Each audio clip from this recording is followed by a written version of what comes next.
Bismillahirrahmanirrahim. Assalamualaikum warahmatullahi wabarakatuh. Waalaikumsalam warahmatullahi wabarakatuh. Alhamdulillahilladzi arsala rasulahu bil huda wa dinil haqq liyuzhirahu 'ala dini kullihi wa kafa billahi shahida. Asyhadu an la ilaha illallah wahdahu la syarika lah, dzul 'izzati wal quwwah, wa asyhadu anna Muhammadan 'abduhu wa rasuluh. Allahumma shalli wa sallim wa barik ala Muhammadin wa ala alihi wa ashabihi wa man tabi'ahu bi ihsanin ila yaumiddin, amma ba'd. Allah Ta'ala fil Qur'anil Karim, a'udzu billahi minasy syaithanir rajim.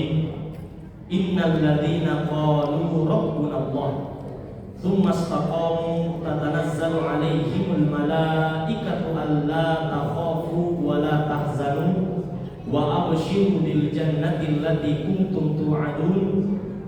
Wa qala Nabi sallallahu alaihi wasallam fi kitabil hadits, qul amantu billah fastaqim.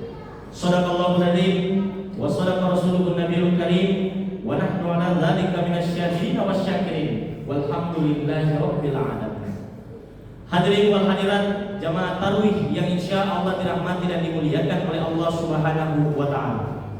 Saya kira Bapak Ibu, tidak ada kata yang patut terucap dari lisan kita semua pada malam hari ini, pada bulan hari ini, bahkan pada tahun hari ini, selain puja dan puji syukur kita atas segala nikmat yang masih melekat pada diri kita jemaah yang dimuliakan, khususnya nikmat masih bertemunya kita dengan yang namanya bulan suci Ramadan.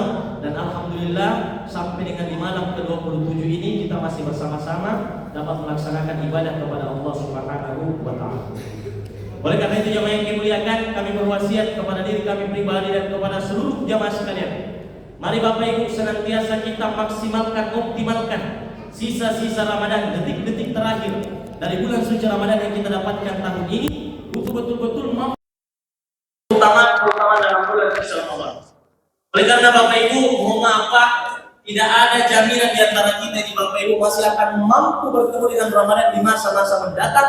Bahkan tidak ada jaminan di antara kita masih akan mampu menyelesaikan dan bertemu dengan yang namanya hari raya Idul Fitri mendatang. Kemarin Pak, sama-sama kita baca berita salah satu pejabat Pemkot Kota Makassar, asisten 1 Kota Makassar, Bapak Andi Yasser, Allah Subhanahu wa taala berkehendak memulangkan beliau ke rahmatullah. Tidak sampai selesai Ramadannya dipulangkan oleh Allah Subhanahu wa taala. Ini menjadi pembelajaran penting bagi kita jemaah yang dimuliakan, bahwa satu kesyukuran kita Bapak Ibu masih diberikan kemampuan untuk mampu bertemu dengan Ramadan dan bertahan hingga sampai dengan di malam ke-27 Ramadan, di malam hari ini.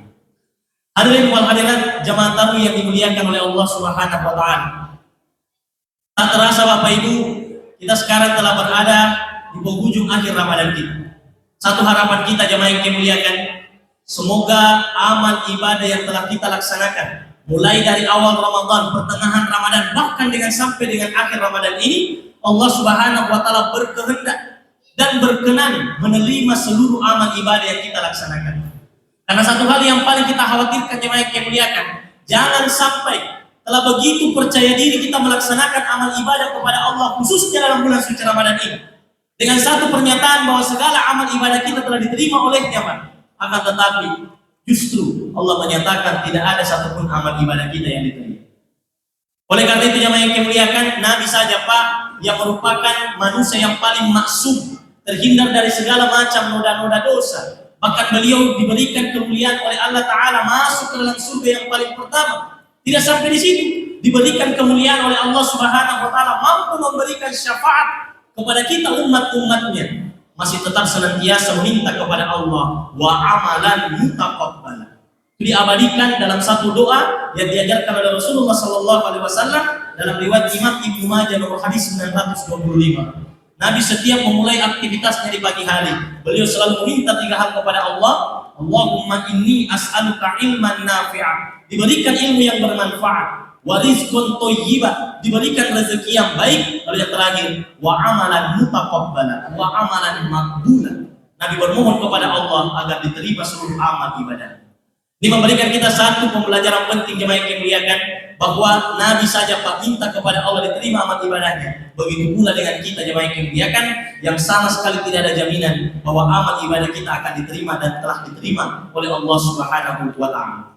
Oleh karena itu Bapak Ibu sekalian, selain kita bermohon kepada Allah Subhanahu wa taala, mari Pak senantiasa kita evaluasi, koreksi dan interaksi diri kita. Apakah kita mampu melaksanakan satu amal ibadah yang telah diterima oleh Allah Subhanahu wa taala? Ada beberapa tanda-tanda jemaah yang dimuliakan yang diajarkan oleh alim ulama kita, yang disampaikan oleh alim ulama kita terkait dengan tanda-tanda diterimanya amal ibadah seorang manusia. Kata Syekh Imam Hasanul Basri, beliau menyampaikan ada beberapa tanda seorang muslimat itu diterima amal ibadahnya oleh Allah Subhanahu wa taala. Antara lain jemaah yang dimuliakan, kata beliau, tanda yang bisa kita jadikan sebagai identifikasi bahwa amal ibadah kita telah diterima oleh Allah Subhanahu wa taala, khususnya dalam bulan suci Ramadan kita ini jemaah yang dimuliakan, antara lain yaitu mampunya kita senantiasa istiqomah dengan yang apa yang telah kita laksanakan selama kurang lebih hampir 1 bulan ini. Bapak Ibu yang dimuliakan, sebagaimana kita pahami bersama Pak, bahwa yang paling terberat dari satu amal ibadah yang kita kerjakan Pak adalah istiqomah. Istiqomah ini jemaah yang dimuliakan, biasa kita dengar dengan yang namanya Pak konsisten atau teguh pendirian. Allah Subhanahu wa taala bahkan memberikan satu pujian utama kepada orang-orang yang senantiasa istiqomah di atas jalan tauhid dan di atas jalan ibadah yang senantiasa dia kerjakan kepada Allah. Allah menyatakan dalam Quran surah Al-Fussilat, Allah Subhanahu wa taala berfirman, A'udzu billahi minasyaitonir rajim. Innal ladzina qalu rabbuna Allah. Sesungguhnya orang-orang yang berkata kepada Allah bahwa Allah itu adalah Tuhan mereka. Rabbuna Allah, Tuhan kami itu adalah Allah. Kemudian dia mengimplementasikan apa yang dia ikrarkan kepada Allah dengan amal ibadah dalam kesehariannya. Tidak sampai di situ jemaah yang dimuliakan. Summastaqamu. Lalu dia istiqomah dengan apa yang telah dia ikrarkan dan apa yang telah dia laksanakan dalam hidup dan kehidupannya. Maka di penghujung akhir hidupnya Allah memberikan garansi, Pak. Tatanazzalu alaihimul malaikatu alla takhafu wa la tahzanu. Maka nanti akan diturunkan oleh Allah Subhanahu wa taala malaikat kepadanya. Lalu berkatalah malaikat dengan 2 kalimat penenang, alla takhafu wa la tahzanu. Janganlah kamu takut dan janganlah kamu bersedih. Wa abashiru, diberikan kabar gembira dari Allah Subhanahu wa taala, bil jannati allati kuntum tu'adun. Inilah surga yang akan engkau tempati setelah kau kembali kepada Allah Subhanahu wa taala. Jemaah yang dimuliakan, begitu besar jaminan yang Allah berikan kepada orang-orang yang senantiasa istiqomah dengan apa yang telah diikrarkan dan apa amal soleh yang telah dia laksanakan di permukaan bumi. Bahkan jemaah yang dimuliakan, dalam satu hadis Rasulullah Shallallahu Alaihi Wasallam pernah didatangi oleh sahabatnya. Dia bertanya kepada Rasulullah, ya Rasulullah, amalan apa yang mudah saya laksanakan, tapi itu sudah mampu mencakup dinul Islam, agama Islam ini? Nabi mengatakan dalam riwayat Muslim yang dimuliakan, Kul amantu billah. Katakanlah bahwa engkau beriman kepada Allah Subhanahu Wa Taala, fastaqim, lalu kau istiqomah dengan apa yang engkau sampaikan dan apa yang engkau ikrarkan. Hadirin wa hadirat jemaah tarawih yang dimuliakan oleh Allah Subhanahu wa taala, mari Pak, salah satu hal yang bisa kita identifikasi dari diri kita, apakah kita sudah diterima amal ibadahnya oleh Allah Subhanahu wa taala, antara lain kata Syekh Imam Hasanul Basri adalah mampunya kita senantiasa istiqomah dengan apa yang telah kita laksanakan sampai dengan akhir bulan Ramadan ini. Bapak Ibu yang dimuliakan, mari Pak berdoa kepada Allah Subhanahu wa taala agar Allah senantiasa memberikan kita keistiqomahan untuk mampu senantiasa melaksanakan dan menjaga amal ibadah yang kita laksanakan dari awal Ramadan, pertengahan Ramadan, bahkan sampai dengan akhir Ramadan. Istiqomah ini jemaah yang dimuliakan merupakan sesuatu hal yang sangat berat, Pak. Saya sampaikan Pak analoginya seperti anak-anak yang sekolah.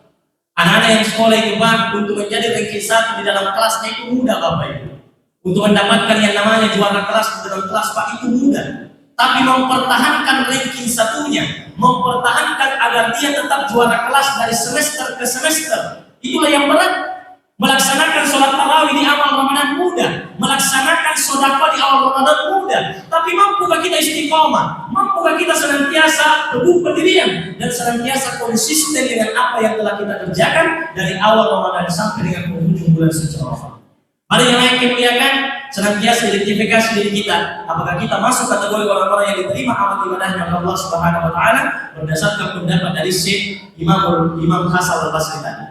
Yang kedua, jemaah yang dimuliakan, ciri yang bisa kita identifikasi pada diri kita, apakah amal ibadah kita diterima oleh Allah Subhanahu Wa Taala, kata beliau, selain tadi Pak istiqomah, yang kedua adalah melunaknya hati. Gampangnya kita menerima yang namanya kebenaran, gampangnya kita terharu mendengar bacaan-bacaan Al-Quran, dan gampangnya kita menerima hidayah dari Allah Subhanahu Wa Taala.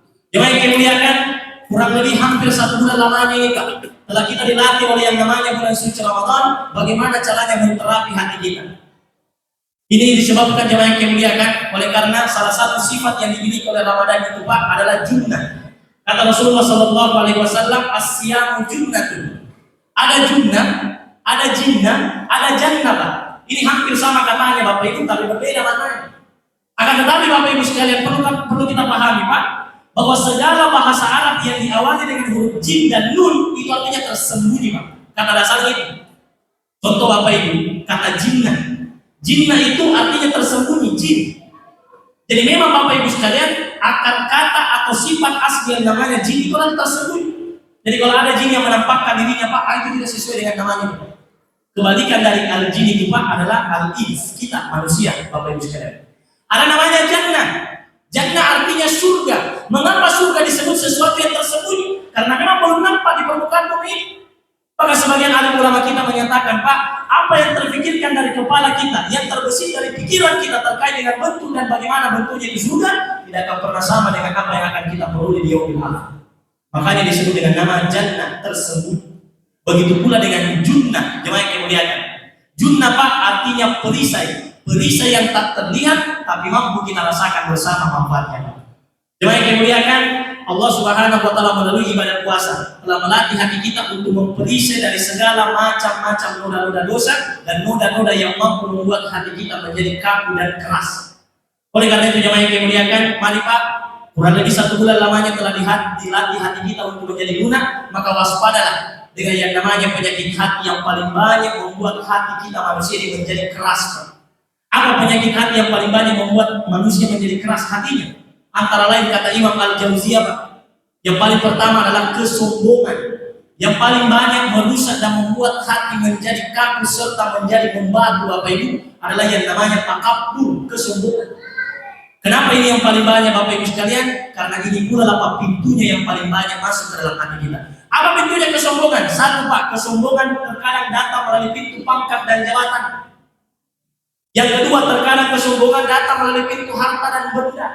Tidak sombong karena pangkatnya, tapi menyombongkan dirinya karena harta. Yang ketiga, terkadang kesombongan datang melalui pintu ilmu. Hanya karena diberikan segelintir ilmu oleh Allah Subhanahu Wa Taala, menganggap dirinya lah yang paling soleh, yang paling benar di hadapan sesama muslim dan muslim. Yang ketiga, jemaah yang dimuliakan, diberikan yang namanya kesombongan melalui pintu fisik. Dan inilah yang terjadi pada iblis laknatullahi alaih yang menjadi indikator utama enggan sujud kepada Nabi Adam alaihissalam. Waspada jemaah yang dimuliakan dengan yang namanya kesombongan, karena kesombongan ini Pak yang paling banyak membuat hati kita menjadi kaku dan menjadi keras. Yang kedua jemaah yang dimuliakan, penyakit yang paling banyak membuat hati kita menjadi keras dan membatu, yaitu penyakit yang bernama keserakahan. Dan inilah sekarang jemaah yang dimuliakan yang paling banyak menggerogoti diri kita dan yang ada di bangsa kita ini hari-hari ini jemaah yang dimuliakan. Bapak Ibu yang dimuliakan, sifat yang namanya serakah Pak memang asli punyanya manusia Pak. Itu telah dibuktikan oleh Allah Subhanahu Wa Taala dalam Quran surah Al-Baqarah. Allah menyatakan, "Wa qulna ya Adam uskun anta wa zawjukal jannah." Dikatakan kepada Adam dan pasangannya, hiduplah di dalam surga sesuka, makan apa yang mau dimakan, minum apa yang mau diminum. Wa kula minha haitsu syi'tum ragada wa dakhulul bab. Jamaah yang dimuliakan, disuruh makan apa yang mau dimakan. Hanya satu hal yang dilarang oleh Allah Subhanahu Wa Taala, wala taqrabu hadhihi syajarah. Semuanya boleh dinikmati kecuali satu hal, yaitu jangan mendekati pohon yang dilarang. Ternyata Bapak Ibu 99% nikmat surga tidak mampu menghilangkan dahaga nenek moyang kita semua Pak untuk menikmati 100% walaupun itu sudah dilarang oleh Allah Subhanahu wa taala. Baik kemuliakan, waspada yang namanya serakah Pak, pintunya hanya satu yaitu harta benda. Kalau mungkin di antara kita ini Bapak Ibu terbersih penyakit serakah ini Pak, entah di pikiran atau di hati kita Bapak Ibu, ingatlah Pak apa yang disampaikan oleh alim ulama kita, bahwa tidak akan ada harta yang akan pernah bisa kita bawa mati sampai ke liang lahat kita. Yang kemuliakan, orang Makassar biasa bilang Pak, mohon maaf, persoalan harta ini Pak dia terlalu kikir gelang, Pak jambatan lantang kacikur. Yang kemuliakan, oleh karena Pak tidak akan ada sepeserpun harta yang akan kita bawa mati sampai ke liang lahat Pak. Biar bagaimana hebatnya kita punya baju Bapak Ibu, pasti Pak ujung-ujungnya 3 lembar bapak-bapak, 5 lembar ibu-ibu. Kain kafan yang akan membungkus kita, kain paling murah. Biar bagaimana hebatnya kita punya kendaraan Pak, ujung-ujungnya jika berpulang ke rahmatullah, pasti mobil gratis yang akan mengantar kita, tergantung partainya partai apa.